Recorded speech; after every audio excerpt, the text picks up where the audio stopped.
السلام عليكم، ان شاء الله تكونوا بخير. مرحبا بكم في قناتي. اليوم جبت لكم وصفه الكيك. غير 3 حبات بيض، مكونات موجوده في كل بيت ومقادير مضبوطه ينجح لكم من اول تجربه. نبدا بالوصفه على بركه الله، وفي نفس الوقت راح ندير لكم المقادير ونطبقوا الوصفه. هنا في بول نسحقوا 3 حبات بيض يكونوا متوسطين بدرجه حراره الغرفه.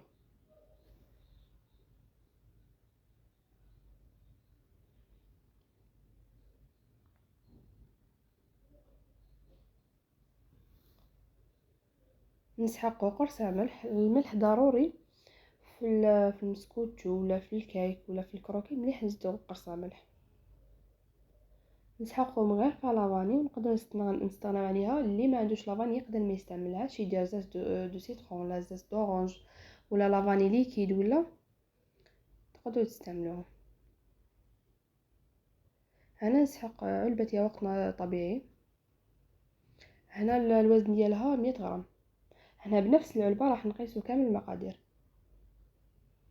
نسحقوا علبه زيت،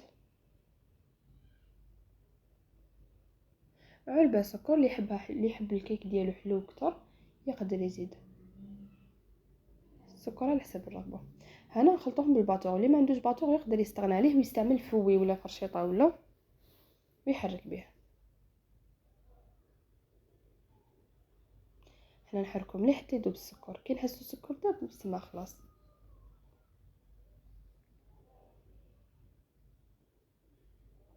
تقريبا حتى يبيض الخليط.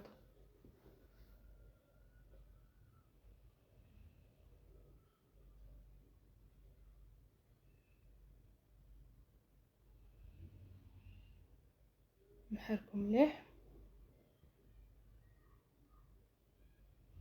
شوفوا بدا يخرج لي فقاعات.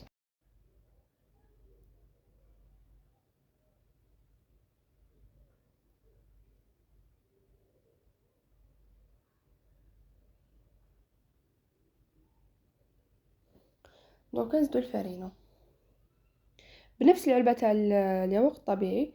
نقيسو 2 علبات ونص. انا نسحقو 250 غرام فرينه. العلبه ترفد 100 غرام، سما نديرو 2 علب ونص. نكونو مغربلينها من قبل. ضروري نغربلو الفرينه. هنا نسحقو كيس ونص تاع خميره نواره، خميره الحلوى يعني.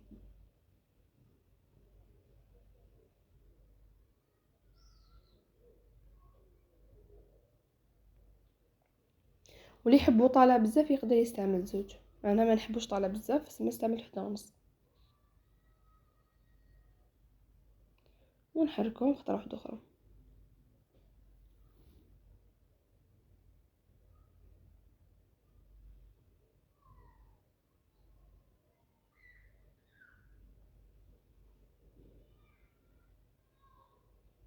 كما راكم تشوفوا.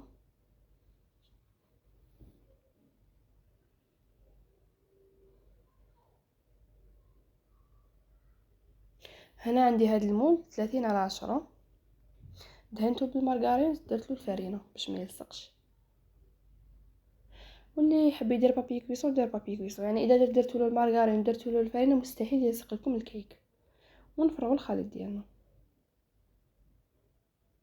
هنا لازم نكونوا شعلنا الفور من قبل ما نبداو نطبقوا الوصفه. لازم نكونوا شعلنا الفور على لافونس. هنا نحكم موس نديرو في الزيت وندير به خط في الوسط.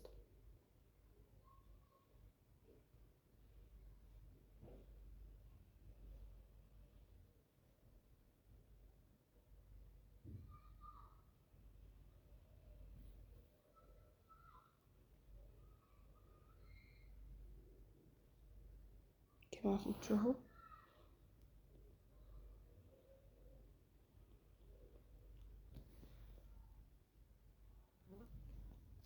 وندخلوه للفور يطيب. هنا تقريبا انا دالي 20 دقيقه في الطياب، وزدت حمرته من الفوق. هنا ندهنوه بالمعجون، ولا نتوما تزيين اختياري. انا دهنته بالمعجون ودرت من الفوق.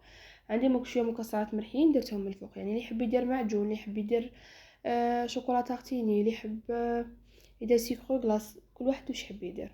تزيين اختياري. انا نحب هكا سمبل، نتوما ديروا واش تحبوا.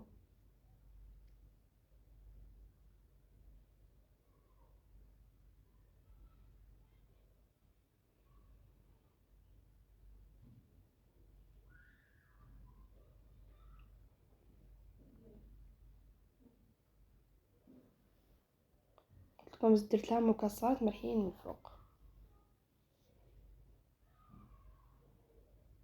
كما راكم تشوفوا.